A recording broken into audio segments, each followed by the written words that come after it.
Judge and I have heard him speak and seen him through the regional water planning process.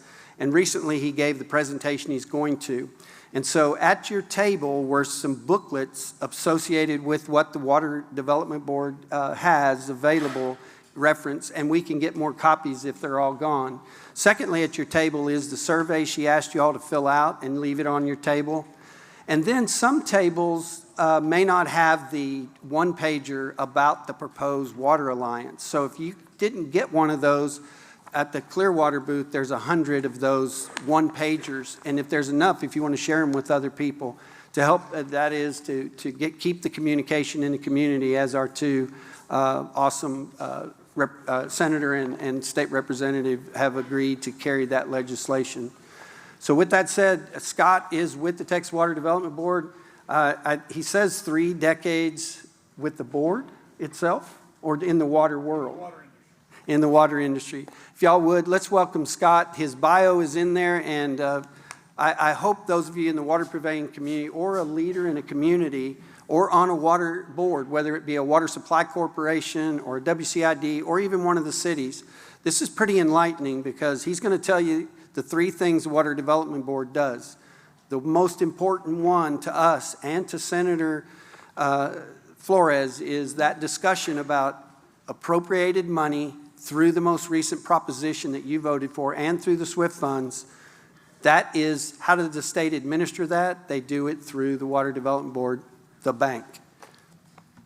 Looking forward to you doing this. Thank you. Appreciate it. Thank you for the introduction. And happy to be here this afternoon and really like the opportunity to come and talk about Water Development Board and financial assistance programs we offer.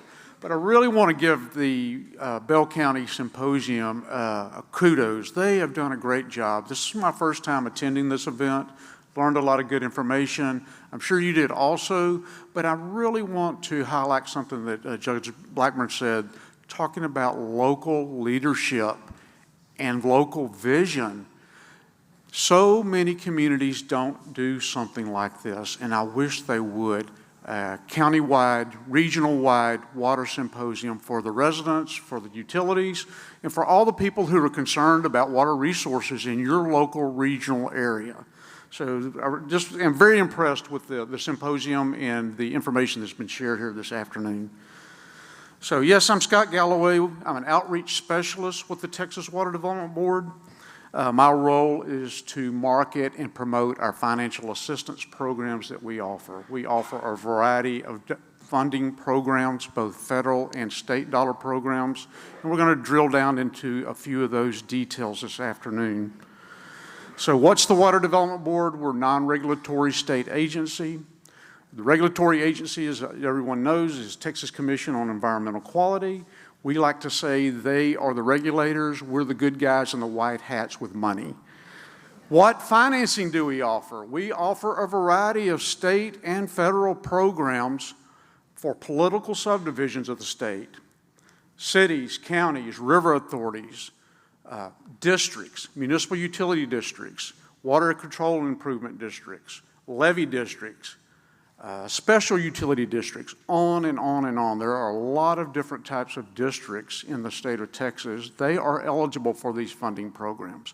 These funding programs are designed for, again, political subdivisions of the state of Texas. Typically a government entity of some sort that's providing drinking water, wastewater, or flood mitigation project work. And so the final point on this slide is how can we help the local utility with their infrastructure funding. And we're going to bring this chart up. The Water Development Board does a variety of things, of course. The short version is we are water resource planners and we function like a bank. On the water resource planning side, we do anything data related to water we are interested in. Groundwater data, stream flow information, climate information, weather, modeling, population projections, anything to do with water we are interested in. We've been collecting data for decades. We use the data for developing models, program information, using the best available science to provide that to the local leadership, state legislatures, water policy directors, trying to give them information on how to make great decisions about local water resources. Something that's really important on the science side, and I'm going to specifically call this out to the drinking water utilities. We have 3 data reports that are submitted annually by drinking water utilities. That's water use information. How are you using the water at your local utility? The second one is water loss information. We want to know how much water the local utility is producing, and is that reaching the customers? Is that reaching the final destination to the customers? Or is the local utility gathering revenue from all the water that they produce? So we're interested in water loss information. And then finally, water conservation and drought contingency reporting. That's important. It's tied to funding.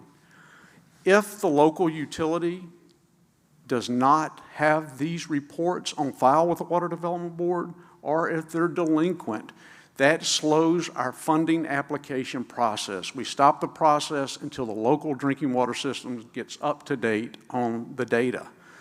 That's also important for our regional water planning groups. They use this information. Again, we talked about how we're using water in the state currently, how we're projected to use it in the future, and then also how we are going to be able to supply drinking water to the future populations. That data is so important for those planning projections and planning policies. So we gather science, we do planning, and then we also do financing, all, of course, to secure drinking water supplies for Texas and the citizens of the state. We've been around since the late 1950s. We were created as an answer to the drought of record in the 1950s. We, at that time in the late 50s, early 60s, we were mainly reservoir planners and financiers of the reservoirs, some of the major reservoirs that have been constructed in the state during the 60s and 70s, during the heyday of reservoir construction. But we also have funds available for water-related infrastructure. So just a little chart about what we've done over the past, since the 50s. Why do communities come to us? It's for low interest rates and grant opportunities, basically cost savings. We offer subsidized interest rates on our loans, either by state dollar programs or federal dollar programs, so the local utility can receive the best interest rate when they're funding infrastructure work. And then we also have some grant opportunities that we're going to drill down into. But the column on the right-hand side, that's one reason local communities come to us, for cost savings. Examples of projects. When we talk about a project, it's something very specific. So on the drinking water side, we could start at the water well. The well, pump stations, treatment, distribution, meters, elevated tanks, ground storage tanks, all of those type of things that are associated with the day-to-day operations of a drinking water utility. Also on the wastewater side, collection systems for wastewater, headworks, treatment, clarifiers, digesters, all of those type of details, and then finally effluent discharges. So typically any type of infrastructure, drinking water and wastewater. We've also moved more into flood projects in the last few years, and we'll talk about that. I've got a couple of slides talking about flood programs. The only thing we cannot finance is operation and maintenance costs, but if it's infrastructure work, something that would be identified in a master plan or a capital improvements program or something like that, we have the funding available for those type of capital projects. One thing that we don't have, we always get a lot of calls on this, and that's emergency funding. We don't have emergency funding for natural disasters, or if a water main breaks or something happens at a drinking water system, we don't have emergency funding. It's going to be either FEMA or Texas Department of Emergency Management, one of those type of organizations. Again, our funding is really kind of these long-term well thought out, well-defined capital projects. How does it work? Basically, if you are a city or you can issue bonds, that's our preferred method. The local city would issue bonds, water development would buy those bonds and then resells them on the open market. It's kind of a revolving program. As we are selling and issuing bonds, loan recipients are paying us back into the program, and so it's just a kind of a continual cycle of funding, both for bonds that we purchase and then bonds that we can issue. We'll talk about that a little bit in more detail too coming up. Some key funding points of our programs is Texas is blessed with AAA bond rating from Standard & Poor's and Fitch and those type of rating agencies. So if a local drinking water system or wastewater system, city, district, those type of communities, if they have a poor credit rating or they don't have a credit rating, they can piggyback on Texas AAA bond rating to get the lowest interest rates. That's specifically on our state-funded programs, the red box. The blue box, we can finance all phases of a project. So remember, I talked about a capital project. That's usually broken into phases such as planning, permitting, feasibility studies, those type of things are included in planning expenses. The design would be typically a consulting engineer's design, what's going to be constructed. Acquisition, we can finance property acquisition. If you need to purchase land for a new well site or line replacement work, if you need right-of-way property, we can finance those items. And then finally, construction. And construction can be either brand new construction, new treatment plants, new wells, or it can be rehabilitation of existing facilities. And we do a lot of that type of work. You know, everyone always hears about the aging infrastructure issues that the whole country is really facing. We do a lot of rehabilitation type work, improvements, upgrades, those type of things for drinking water and wastewater systems. A little bit of an overview of how it works. Remember, folks, these are state or federal dollars, so it comes with state and federal bureaucracy. So just a little bit of an overview process. We start at the very top left, my top left, with the project information form or a bridged application. Application season is coming up soon. December of this year through the spring of 2025, March, April, May. That's typically year in and year out. All of these funding programs follow a state fiscal year funding cycle. One thing to know and be aware of, things do change from year to year, from fiscal year to fiscal year. What changes? The number one thing that changes is the capacity dollars that are available to the local utilities. That always changes. Timelines can change. Criteria for each program can change also, but things do operate on the state fiscal year. And so what was happened a few years ago or what happened last year is going to be different than this current year. But the way the process works, you submit a short form, either what we call a project information form on the federal side or an abridged application on the state dollar programs. That's a short form, basically who you are, some demographic information about your utility, scope of work, and then how much money you want. How much money. The two key components of the project information form or the abridged application is a budget, how much money you're going to use or request, a line item budget, and then a scope of work. What's going to be constructed? How are you going to use the funds? That goes through a review and ranking program or process. These dollars, especially the federal dollars, are extremely competitive to get. The reason the federal dollars especially are so competitive, they offer a grant in the form of principal loan forgiveness. We usually don't have grants. It's kind of not the technical term, like our friend earlier was talking about the communication and the specific terms. We don't really offer grants. We offer principal loan forgiveness. So Right now, this past fiscal year and this current fiscal year on the federal programs, the breakdown is 70-30. 70% principal loan forgiveness and 30% loan component. So if you have a project for $1 million, you only have to pay back $300,000. It's basically how it works in simple terms. So you can imagine that that is a very competitive process. In fact, on the federal side, our federal programs are 7, 8, 9 times oversubscribed, meaning we receive about 8 or 9 times more applications than we have funding for. And I have some slides coming up to show some of those details and the dollar amounts. But the way the process works, go through the short form, it's reviewed and ranked by merit. Those top ranked applications will then be invited to submit the formal or long form.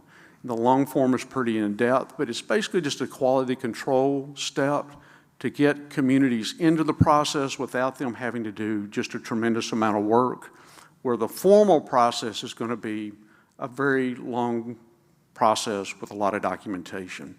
That goes through a pre-application meeting, hiring consultants, getting the documents in line, going through our board of directors approval process, finally to construction, and then after construction, audits and reporting on an annual basis for the life of the loan. The life of the loan, those are typically fixed rate loans for 20 or 30 years are typically the loan terms. That does fluctuate from program to program, but typically that's how it works. So this is the overview is the first one. This is, again, the more detailed view. Step 1, you go through the short form or project information form or abridged application for the state dollar programs, reviewed and ranked by merit. Then if you make it through that initial review, then the local community is invited to submit the long form. And then there's an application process that looks at credit analysis. We go through our approval process, and then finally, dollars in hand at a loan closing. How long does that take? From this spring, when the applications are due, into dollars in hand to actually start a construction project or to start the planning and design work, typically about 18 months, a year and a half, sometimes longer, depending on the complexity of the project. But it is a long, slow process. But when a community is invited and is working on step 2, at that point on the step 2 process, the Water Development Board has said, yes, we believe this is a worthwhile project. It meets all the eligibility requirements. And so during the step 2 phase, the local utility knows that they're working towards a loan closing. You're working towards dollars in hand. And it's just like a mortgage closing. We go through our formal process. When the gavel's slammed, you walk away with dollars in hand to start your project. And most communities take dollars in hand at that time to pay some of their consulting and soft cost fees, go through the planning and design process, and then finally construction. The idea is, if a community so chooses, at that loan closing, you can walk away with dollars in hand, no money out of pocket, or be reimbursed for soft cost or consultant fees, and then start your project. All those soft cost financial consultants that you may hire, consulting engineer, bond counsel, attorneys, those type of folks, they can be paid at that loan closing, and the local utility doesn't have to pay out of pocket if they so choose. If they want to mix and match local funds, that's fine. We can work with you on that. If you have a neighbor and you want to do a regional project, we can mix and match dollars on that. The neighbor, a good example of that is a drinking water well that is shared by 2 communities. Maybe one community needs 60% of the water, the other community only needs 40. We can prorate those costs for the project. The long form, just a little flow chart of how that works. That goes through things like the credit analysis, goes through our executive administrator for approval, then the loan closing, and then the project implementation. Something that's very important during this process, we want to know with the local community, if it is a city especially, can they issue bonds? Are they prepared to issue bonds that then we will buy? Do they have an independent financial audit? We are always going to want to see an independent financial audit for any of our loan recipients. Water supply corporations are administratively set up differently than cities and districts. They typically can use an IRS, Internal Revenue Service Form 990, in lieu of an audit. But if they do use a 990 form, they're capped at $1 million. If you want to, they can remove that cap by doing an independent audit, and then there's no cap. Go through this long process. You get the dollars. How do you receive the funding? Typically, an escrow account is set up by the local entity's choice. Money is deposited there, and then disbursements are released through basically invoices and outlay reports. How are you spending the money? Typically, that's on a quarterly basis during planning and design, and then moves to a monthly basis during construction. But you have to prove up how you're spending the money, then we release the funds from the escrow account. Finally, some of our popular programs, the little booklet that it's been mentioned numerous times. I have multiple copies over where I'm sitting. If you need extras, it's also available on our website in a digital format. But this is a great little resource that gives you just very high-level summary. Each page of this booklet lists a funding program. These are some of our most popular programs. If you notice when you're flipping through the booklet, some descriptions at the top say based on legislative appropriations. Some programs are dormant right now, waiting for basically a cash deposit from the legislature. Other programs, the ones I have highlighted on the screen today, are active programs that we are basically funding projects out of today. Water planning is important. We've talked about Region G in the other state water planning groups. It's highlighted on the back of the booklet. The state's divided up into regional planning groups. Those regional groups, local control, local input, because locals know the best about their situation. Water Development Board then takes these regional plans that are developed at the regional level and then it rolls that into the state water plan. This is a process that's repeated every 5 years. And the reason it's repeated every 5 years is because things change. Demographic, population, drought, all of those details do change from year to year. So we're currently working on the 22 version of the state water plan. The next plan will be published in 27. There is a specific funding program geared to the planning process, and that's the SWIFT program, the State Water Implementation Fund for Texas. To tap into that specific fund, your project has to be identified with a capital cost in either a regional water planning document or the state water plan. And so the idea is you have local control, local input, gathering data and information and projects on the local level. Then, if you participate in that planning process at that local level, you're rewarded with an opportunity for additional funding. Let's see. This is one of the key components of some of the regional planning group information data.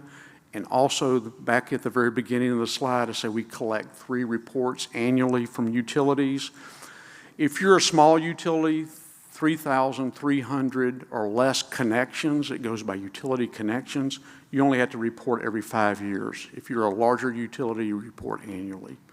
And that data is so important for us for our modeling, our projections, and then it's also used by the regional planning groups and at the state planning level also. So I just want to give you a little heads up on that. As specifically for drinking water systems, these reports are due annually. Again, if you're a large utility, or every 5 years if you're a smaller utility. The next program, though, is still tied to the state water plan and the regional planning groups, and that's the SWIFT plan. Again, you have to have your project identified as a water management strategy in the regional and state plans to be able to utilize the SWIFT program. And we've talked about that already quite a bit today. Some of the Alliance and some of the other large projects we've discussed are recipients of SWIFT dollars. You can also see some of the top details of the funding programs as we move through here. The bond agreement, there's a master agreement. That can be a contractual agreement sometimes. The other thing that's very important to know is this loan payment pledge. How are you going to pay us back? Typically, utilities tie it to water and sewer rates. Those revenue dollars paying back the funding that you receive from Water Development Board, but you don't have to. Any type of tax revenue can be used as a pledge to pay us back. And if you are a large drinking water wholesaler, you have downstream customers that provide retail, you can use those contract water sales as a revenue source also. That's acceptable. It's been mentioned here a couple of times today, the interactive state water plan. How do you know if your utility is in the state water plan? You can look it up. Go to this link. You can type in your name of the local utility. You can look at it by a county level, a regional level, or a state level and see if you have a capital project identified in the state water plan. If you don't have one and you're interested in tapping into these funds, you need to become a participant, at least have your project identified at the regional planning group level and then have it transferred to the state plan. But I would highly encourage you, if you're a utility or a city or something like that, get involved in the planning process. Great information is shared like we're doing today.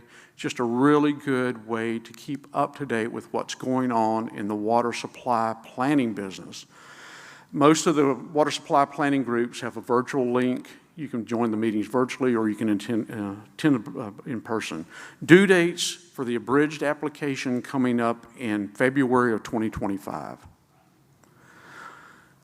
The water supply planning process is well documented, well defined for many years. Now we have a similar process and approach for flood planning. Just in the last few years, the Water Development Board has gotten more involved in flood mitigation projects and flood planning. We just adopted our very first ever state flood plan back in August. And again, it mimics or mirrors the water supply planning. States divided up into regional planning groups. Those regional planning groups identify capital projects with a cost in the regional plans and in the state plan. Then, if you participate in the planning groups and have your project identified there, you have an opportunity for the State Flood Infrastructure Fund program. So you have to have, again, if you participate in the planning portion, then you're rewarded with an opportunity funding for the State Flood Infrastructure Fund. We also, Water Development Board is the administrator for a couple of FEMA programs. This is the Flood Mitigation Assistance Grant and a brand new program through FEMA, the SWIFT Grants Program. The caveat on these federal programs, you have to be, your local city, your local utility has to be identified in a hazard mitigation plan, either at the county level or at the local municipal level. Typically, it's a county level, but you have to be participating, again, in the planning process to be able to tap into these federal programs. And these federal programs are tied to natural disasters, hurricanes, floods, those type of things. Typical FEMA-type funding programs. But back to the state dollar program for flood infrastructure, again, this is fairly new. The next funding cycle will be in the state fiscal year 26-27. We have applications in-house that are currently being processed. It looks like this program is so new, but it appears this program is going to be on a every other year's funding cycle, where most of our programs are on an annual funding cycle. Last November, Texas voters overwhelmingly approved Constitutional Amendment Proposition 6. It was a constitutional amendment requiring voters' approval that the legislature appropriated $1 billion in new state dollars for the Texas Water Development Board contingent upon voters' approval. Voters overwhelmingly approved it. We already have applications that we are approved and working towards closing these loans through this Rural Water Assistance Fund. The last few years, there's been a really strong push, both at the federal and state level, to help rural and small communities more. You know, the large cities, they have the resources, they have the manpower to tap into these funds, but sometimes the rural, small communities don't have those same resources. So there are some set-aside programs specifically for rural and small. So rural, basically, you can't be near an urban area, and you have to be 10,000 population or less to be considered rural. But these dollars, through that constitutional amendment, turn into the Texas Water Fund. This is the distribution list. This is a one-time, basically, cash infusion to our existing programs. Once these dollars are spent or developed into water projects, that money will go away. It's not going to be an annual funding cycle once these dollars are used. But you can see how it's totaled up. It's basically, again, water loan assistance fund, rural water assistance funds. These are rural communities that really have an issue with water loss. And the idea is to try to tighten up these drinking water systems, make them more sustainable, have them be able to generate revenue for every drop of water that they produce. We, again, back to the aging infrastructure, a lot of leaky pipes that need to be replaced in the state. So this is some specific programs for that. The other ways you can see some of the breakdown, $300 million to the SWIFT fund, mainly for administrative and closing costs. The idea is stretching those SWIFT dollars to the maximum benefit of projects in the local entities. And then we also have an earmark for a statewide water education campaign. Not sure exactly what that's going to look like yet. Maybe look something like Don't Mess with Texas type campaign. It's going to be more than just water conservation program information. It's going to be geared towards the value of water. But stand by for that. Probably start seeing some movement on the education campaign maybe next summer or next fiscal year about this time. The next program is one of my favorite programs. I didn't capture this at the very beginning, but we always, always, always have a low-interest loan program, the Texas Water Development Fund. Dollars are always available there for drinking water, wastewater, and flood projects, flood mitigation projects. The only drawback to this particular program, though, it's 100% low-interest loan. Most communities are seeking the grant or the principal forgiveness. So this program, it's very active for some folks, but it's overlooked often because it is 100% low interest loan, 20 or 30 years terms, as you can see, fixed rate financing, and a pretty easy program to get into as far as eligibility requirements and reporting requirements. It's our oldest fund that we offer. Looked up interest rates while I was sitting at the table earlier this morning. We're offering about 4% today for this low interest loan program. The next program, the next few programs are federal programs. These are state revolving funds that all 50 states and U.S. territories participate in. These are funds through the Environmental Protection Agency, but all 50 states, again, participate in this program. Water Development Board is the administrator for Texas. These programs are so popular, again, because they offer the principal forgiveness. How do you get the principal forgiveness? There's about 30 different data points for criteria, but the main ones are if you're considered an economic disadvantaged community. That's probably the #1 criteria. That's a U.S. Census Bureau number based on annual median household income.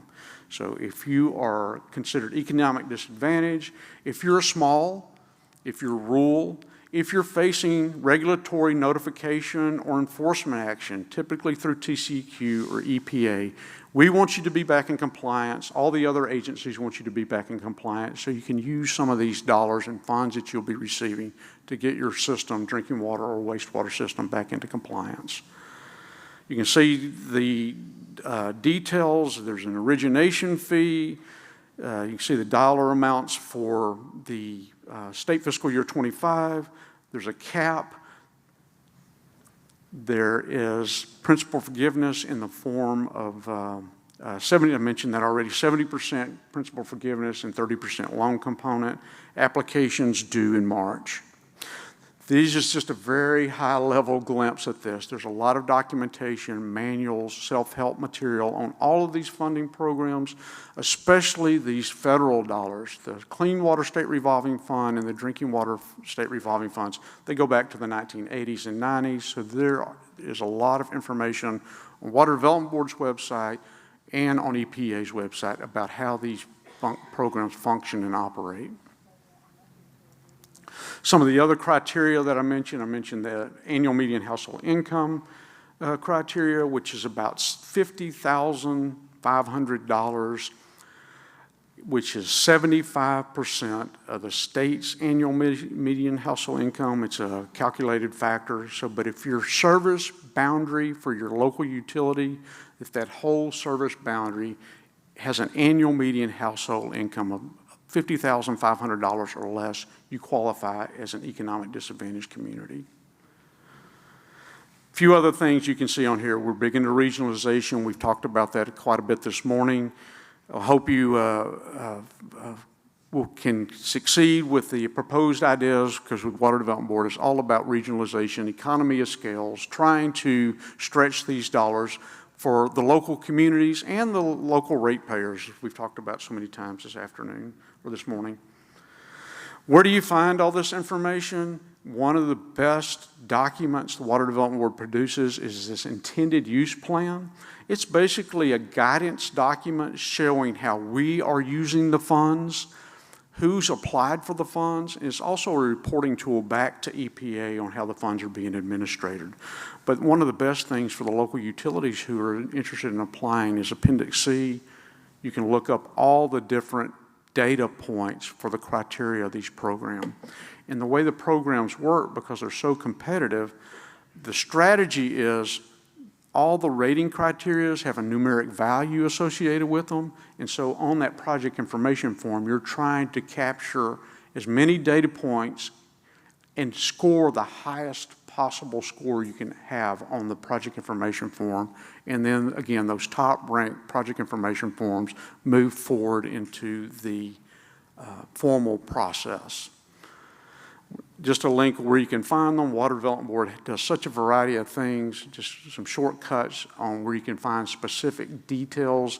We have a wonderful website, but again, we do such a wide variety of tasks. It's easy to get lost on our website. So just a couple of direct links. The Drinking Water State Revolving Fund is a mirror of the Clean Water. The Clean Water is wastewater, non-point source pollution, even some stormwater projects can be funded out of that, where the drinking water application specifically for drinking water. So they're divided up between wastewater, non-point source pollution, and drinking water. So if a community wants to fund or apply for both programs, that's okay. You can apply as many and as often as you wish. There's no limit to the number of applications you submit annually. One good thing about the project information forms on the federal side, if you submit it this spring, that application is good for 3 years. So you can do just a little bit of work. The form will automatically roll over next year if you're unsuccessful. You have the ability to amend the form, the project information form, in between funding cycles. You can update budgets, strengthen the scope of work, those type of details. And then the final year, the third year, it will roll over also. You will definitely receive a call from somebody at the Water Development Board asking you to update your budget, though, because as we know, cost, material costs, vendor costs, those things are all over the place these days. And so we want to try to get the most accurate information in your budget when you're submitting information. Again, where you find out all the rating details, Appendix C, list all those numeric value criteria points.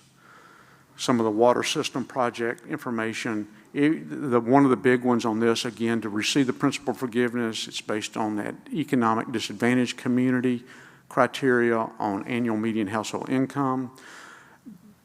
Having violations from TCEQ or EPA, those are points available. There are best management practices available points. Things like if you have an asset management plan, utility master plan, if your project can be linked and associated with either a regional water planning process or the state water plan, that gives you points. So there's some best management practices points too that you can obtain, not just straight infrastructure type related points. These next couple of slides are some very new programs for the Water Development Board. They are subsets of the Drinking Water and Clean Water State Revolving Fund. These are one-time cash infusions from the Infrastructure Investment Jobs Act that was signed into law back in '21. Some people also know this legislation as the bill, bipartisan infrastructure law. This current fiscal year, this is the third year of a 5-year cycle for these emerging contaminants project funding. You see some of the dollar amounts that were listed last year. Program managers and executives are working on the details for due dates and amount of dollars that will be available this current fiscal year. That'll probably be published in December, late November, early December. So stand by for more information on this. But these emerging contaminants programs are addressing PFAS, basically some of the forever chemicals that we're beginning to hear a lot, that are hear about a lot, that are making their way into drinking water systems and even wastewater systems, paint, pharmaceuticals, other chemicals, waterproof clothing type chemicals and other processes that are some of those emerging contaminants are starting to show up in drinking water supplies and wastewater. So this particular fund, you have to, sampling, monitoring, evaluation is one of the big components of using this particular fund, but it needs to be tied to a capital project, which is typically treatment. So many communities are tapping into this specific fund right now. They know they have these issues. They're looking at exactly what their water samples are indicating, and then they're developing treatment processes. The next one, another third-year cycle out of a 5-year period, is lead service line replacement program. You drinking water utilities just had to turn in an inventory report on lead service line materials. That was due in the middle of October to TCEQ. If you have lead service lines identified in your system, here's a specific program to help you replace those lead service lines. Again, third year of a 5-year cycle. One of our brand new programs I really want to highlight for small systems is the Water Utility Technical Assistance Program. This coming spring will be the first time applications are due for this program. Water Development Board has partnered with a variety of consulting engineering firms. This program doesn't cost anything for the local utility. The local utility can receive up to $150,000 of professional services. The only thing that is required of the local utility is 80 hours of in-kind labor services. But they can do things like water rate studies, water conservation plans, best management practices, and then also help you fill out the financial applications that we're talking about this afternoon. Being able to pinpoint exactly scope of works, budgets, those type of details when you're applying for funding. The only thing that is negative about this particular program, it's only going to be able to help about 40 small drinking water systems. But I'm hoping that this program will be very successful and it can be expanded in the future to be an ongoing program and project funding availability, because this is really a program that is highly needed. This is geared to these small systems that maybe have a couple of staff members that do all the jobs. They're the general manager, they're the meter reader, they're the bookkeeper, they're the repair crew. They do everything. So they don't have time to sit down, read this material like we're talking about this afternoon, and go through the application process. So this is a really needed service for these small communities. So we really have high hopes that this will be an expanded program in the future. Program requirements, this is one of the big ones. The federal requirements had the best, or the federal programs had the best bang for the buck because they offer principal loan forgiveness, but they also come with the highest overhead and bureaucracy task. So things such as Davis-Bacon wage rates, American Iron and Steel, one of the new ones is Build America, Buy America, where all project materials have to be sourced and manufactured in the U.S.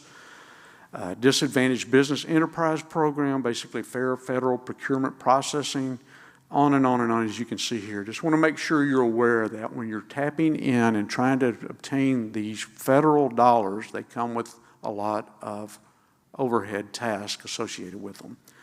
The state dollar programs also have some administrative tasks too, but they're not as thorough as the federal programs. But all programs, if they obtain Water Development Board funding, if they don't already have, they have to have a water conservation drought contingency plan. This next slide just shows some of the DBE, Disadvantaged Business Enterprise requirements. Again, this is for the federal dollars. Basically, it's fair bidding practices, federal procurement practices, where you have to advertise vendors, materials, supplies to everyone. There's a couple of websites that you can post your announcements and bid invitations on that comply with the federal procurement processes. Got to update this slide soon. Timelines are shown here for this past fiscal year that ended October 31. Expecting timelines for current fiscal year to be similar. Just want to give you this as a reference. I'll show you one of my last slide, a way you can find out more information and keep up to date with these timelines. And then finally, helpful tips. Is the local utility, the local entity that's applying for funding, are they going to be able or prepared to issue bonds? Because if they're a city, they're going to be required to issue bonds. Do they have an independent financial audit? If they don't, that's something they could get started with today, because we're going to see an independent audit or the IRS 990 form for water supply corporations. Do they have the ability to take on debt? Again, most communities tie the loan repayments to water and sewer rates, but you don't have to. But what will that loan pledge repayment be? We're going to want to see those details and documentation. And then finally, the reports that are self-reporting to TWDB annually, either if you're a large system or every 5 years if you're a small system. And then we offer a lot of guidance material. Myself and my team, we're here to be a resource to help answer questions about these funding programs, criteria, applications, timelines, those type of details. We do in-person workshops. We do a lot of virtual meetings. There's a lot of information on our website. Recorded videos, self-help guidance manuals, frequently asked question documents, just a lot of material to try to help the local utilities and the local leaders understand the process and the programs and provide all the details and documentation. Again, same information that's on the back of your page here. My contact info is here. We have several general email inboxes too for more information. The idea is to be a resource again for the local utilities to help tap them into these funding programs. And then the last few slides are just resource links. Like as I mentioned, these are just direct links to some of the information I've talked about this afternoon. The newsletter is a great way. Please subscribe to that. You can keep up to date with what's going on with the Water Development Board, especially with the dollar capacities of these programs I'm speaking about and the timelines. You'll be notified of that. One great thing about our newsletter, you can filter by the subject of your interest. So if you're only interested in groundwater, you can do that. If you're only interested in funding, you can filter those selections out. And that way it's kind of customized to what you're interested in. The one above it, the Texas Water Infrastructure Coordination Committee, or TWIC, they're meeting this afternoon, in fact. The TWIC group is. TWIC is a group of federal and state agencies who have water-related funding. We're not the only financial programs agency in the state. There are several other agencies that have water-related funding. Texas Department of Agriculture, I'm sure many of you are familiar with their community block development grants, so the CDBG grants. They often have water-related, utility-related funding programs. USDA, U.S. Department of Agriculture, has a rural development program that has a lot of water-related infrastructure funding associated with that. So one of the best things of the TWIC, though, they have a funding resource guide. It's a PDF document. Gives you a little bit of brief description about the different programs, what's available, but the main thing they have is a contact person, phone number, email, name, that you can find out more details about. And then we're also on social media. We try to keep updated with activities that are happening both on the flood, water supply planning, and then on the financial side also. So that really concludes my information this afternoon. Just know we always have the low interest loan that's available to everyone year in and year out. The other details do change from year to year on the federal programs and some of the state programs, but we do have the funding available for local utilities. And we also provide some resources for your help too to try to guide you through the process. So I appreciate your time this afternoon. I'd be happy to take any questions, and if we don't have time for questions this afternoon, I'll be hanging around over by the Bell County Master Gardeners Association is where I'm sitting. My gear and table is set up. Be happy to talk to you about more details of specific funding questions that you may have.